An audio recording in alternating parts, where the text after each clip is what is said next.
Welcome back to my channel. In today's video, I'm going to be taking you through my new studio. So the last time I did a studio tour, I think it was in early 2019, but I have since moved and I have a new setup. And the interesting thing about this new setup is it's actually in my master bedroom. So I decided to turn the master suite into my sewing studio.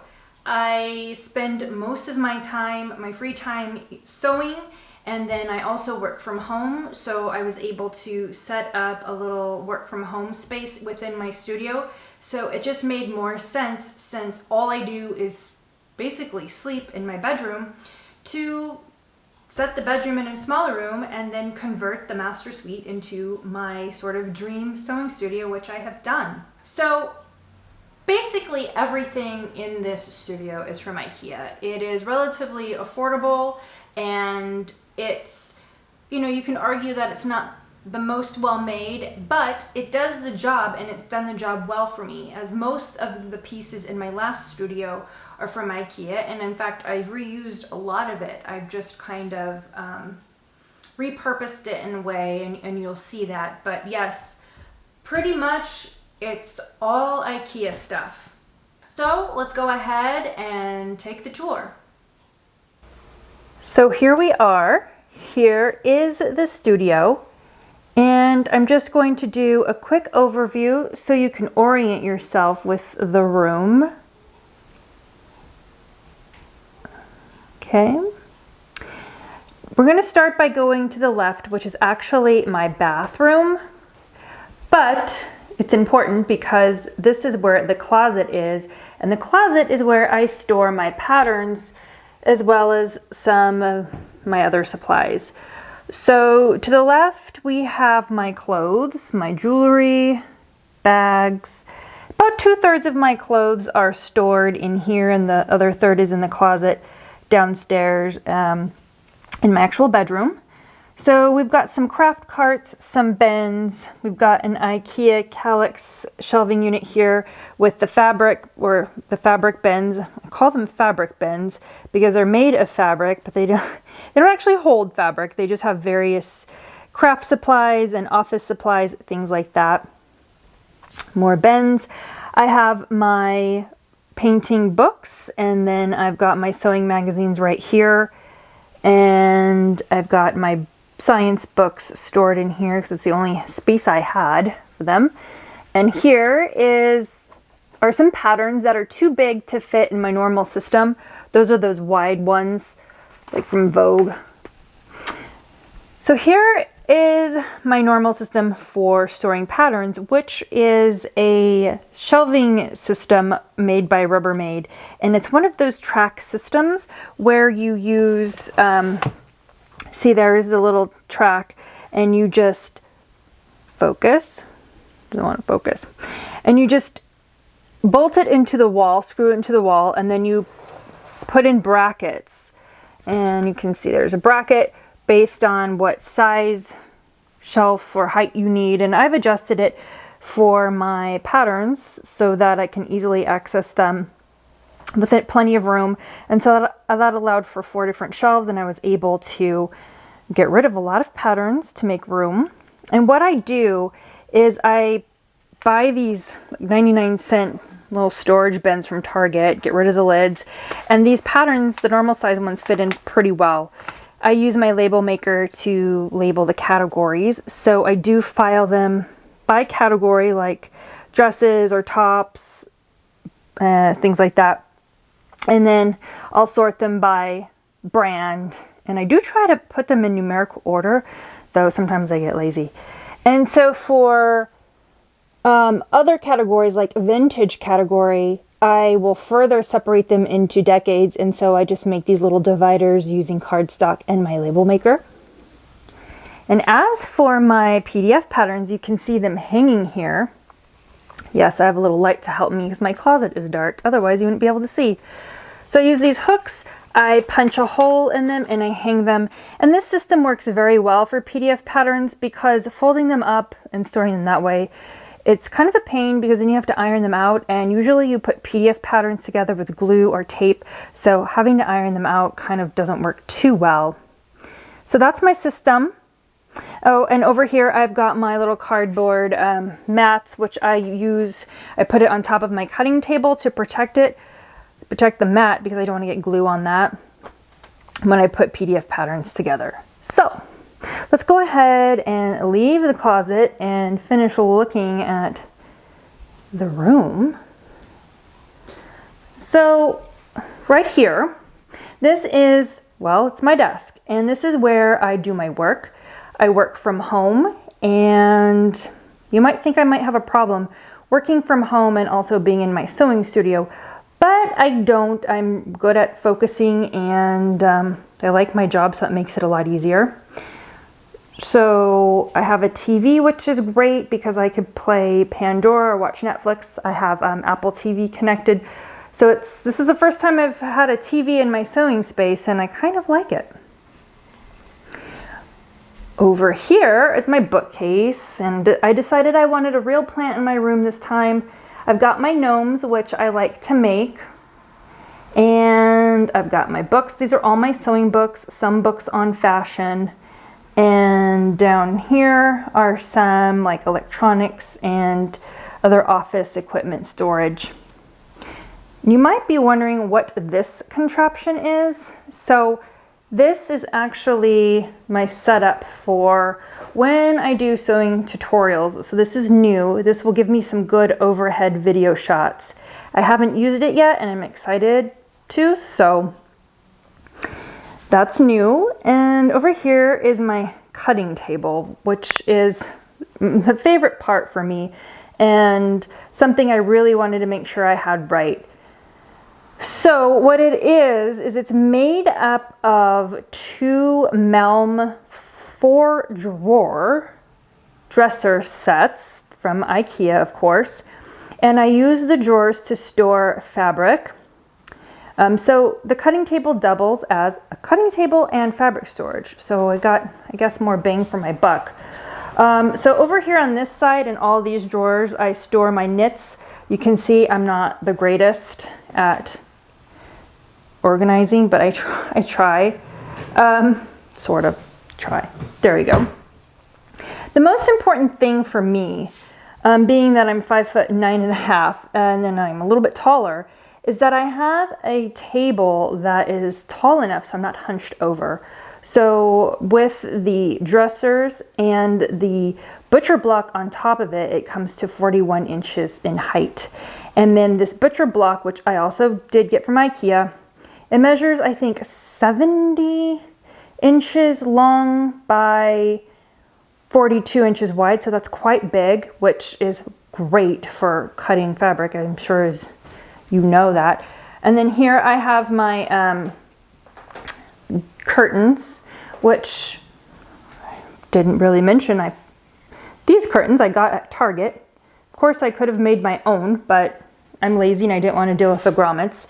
So I just got some from Target, and then I hemmed these so that I could cover my extra fabric storage. So I'll have 4 bins in here, but the other bins are currently over there, and I'll show you why. Normally that's just how they are because my cat needs to see out of the window, so yeah.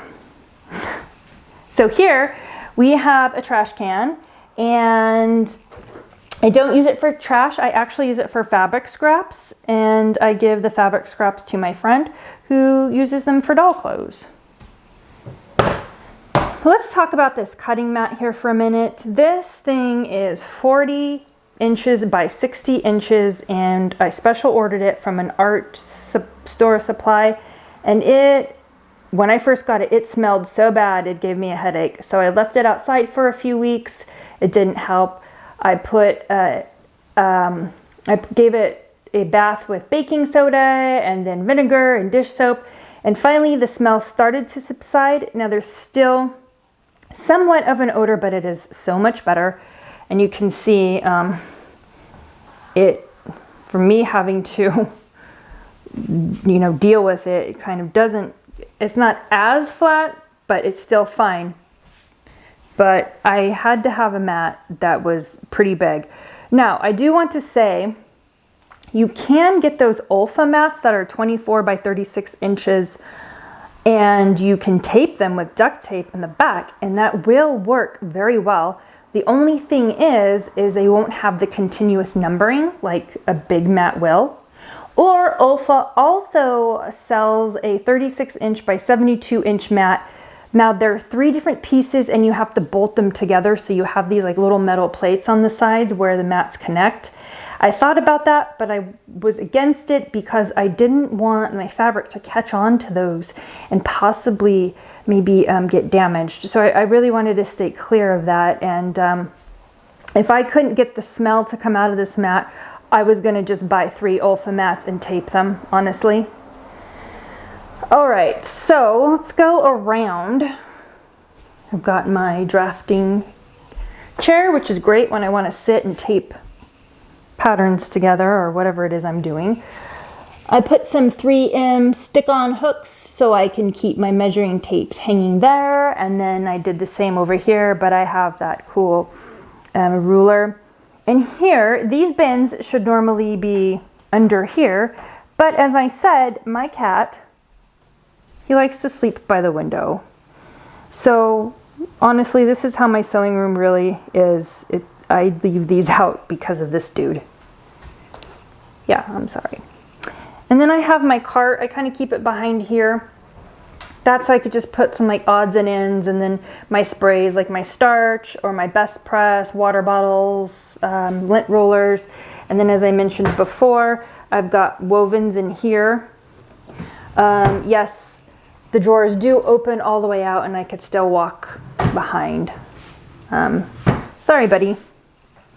So here is my iron station, or pressing stations. Let me back up a little bit.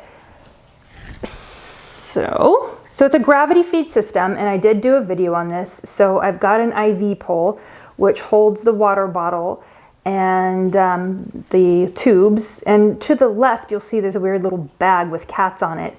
That's filled with weights, and I use that to counterbalance the reservoir, because as you can imagine, when the reservoir is full of water, it's quite heavy, so it needs some balance. The ironing board is from Brabantia. I got it on Amazon. It is extra wide and it is very sturdy. It's well worth the money, and I'm really happy that I actually invested in a good ironing board. At first I didn't think that it would matter, but it does. I also have a review of my gravity feed iron. I will link that in case you're interested. And then below I've got some pressing tools like a ham and a sleeve roll.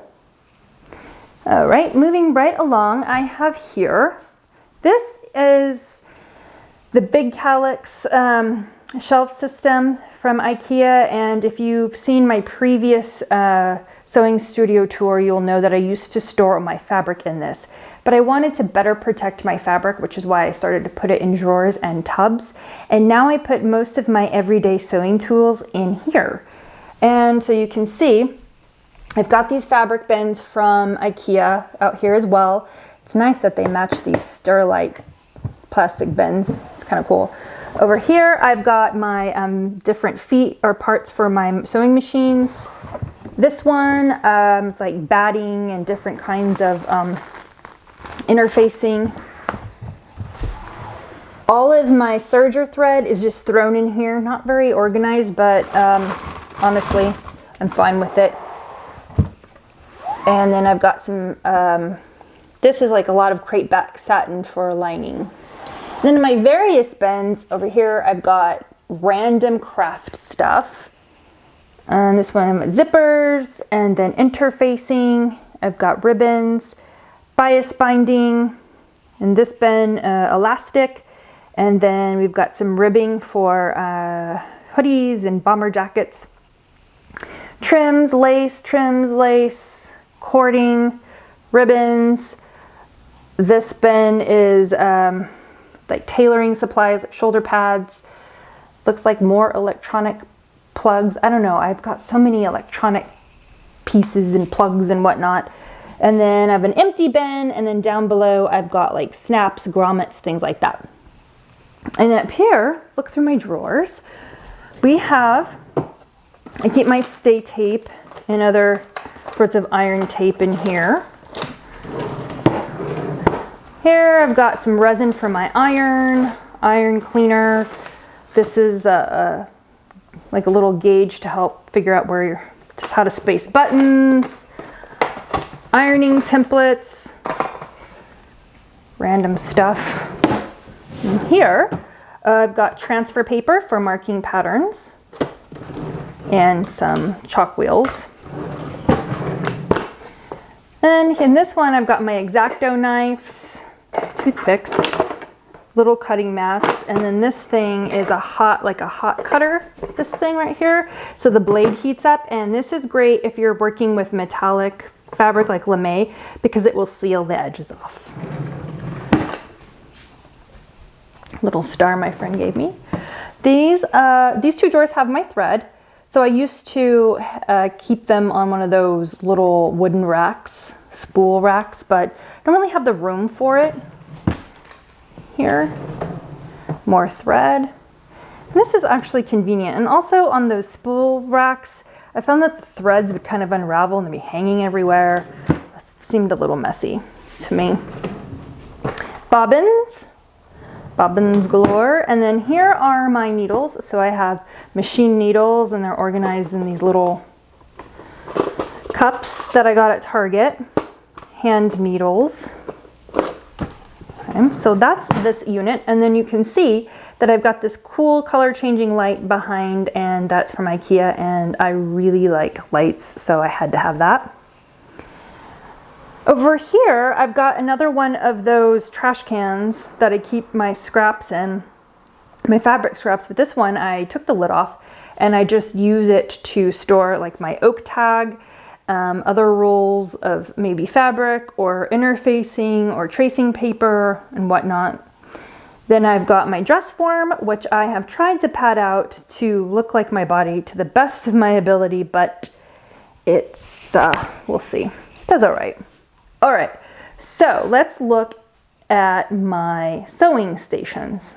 So I actually have two tables that are bracketed together. So let me just go under the tables because it's a little bit dark. So see, they're bracketed together. And then I have these two baskets, they're wire baskets, and they're bolted to the table. And they are holding this really long surge protector, and all of my machines are plugged up into this so that I don't have tons of cords at the bottom or on the floor. All I have are my foot pedals, and that is really, really great because it is not fun to get lint and threads all up in your cords and cords everywhere and your feet. It's just not, it's not pretty. So it's one of my favorite parts. It's so silly, but not to have cords all over the floor. Awesome. So as for my sewing stations, if you will, I have over here, this is my cover stitch. It's covered. It's a Janome CPX 1000 or 1000 CPX, something like that. I have my first serger, which is the Brother 1034D. I still use it. It's a great machine, super affordable, like 150 bucks or something when I bought it a few years ago. And then here's my Bernina B330. This was my first Bernina and I still use it, still love it, great machine. And recently I invested in this. This is a Bernina B770 and I bought this because it has the built-in dual feed, which is a lot like having a walking foot, and it makes life easier when you want to match stripes or work with slippy fabrics, things like that. And it has the jumbo bobbins, which if you don't like running out of bobbins, this is a lifesaver. And tons of other features, but I won't get into it right now. But I will say that I bought this machine. It was a floor model, so I got a few $100s off. And then I bought this one used, so I went to Sewing Machines Plus, and it was a trade-in, so I saved actually several $1,000s on this. So I highly recommend buying used machines or floor models from your dealer to save money because these machines are not cheap. And then I have my other serger, which is the Baby Lock Imagine, and I love this machine because it makes threading a breeze. It's got that cool air threading system I forgot the name of it, but it's awesome. And I also bought the floor model from my local dealer and saved almost half the amount if I had bought it new, and it's great shape. So I recommend doing that. Here is my little cabinet for my feet, for my Berninias, and both machines can share feet. So that makes life a lot easier and great because these feet are expensive. And then here is, it's not really, I mean, you call it a pegboard, but this is an IKEA system and I like it better than like the pegboards you get at Home Depot. They have these cool like hooks and clips and all kinds of accessories for it, and it's just, I think, really great quality for a very affordable price. So I have my measuring tools and my curves and a couple of arms for my dress forms. Then we have my rotary cutters and my scissors, and then we've got some more gnomes. So these gnomes are pattern weights. I make them heavy, so some more over here, my clips. Yep, so these are what hold my patterns down when I cut, and they're super great sewing helpers. And I've got my marking tools, I've got more scissors and seam gauges and seam rippers, all that jazz, and then I have the big book of feet. So that book is all about the feet you can get for your Berninias, and it tells you all about them and what you can do with them. Super cool book. Alrighty. And then the last bit is a full-length mirror, because when you sew, that is super helpful. So you can see, check your fit, and a couple of trash cans under there. You need trash cans. And then I've got this cheapy little chair. Seriously, it's like, I don't know, 50, 60 bucks. It's actually quite comfortable. I actually really like it.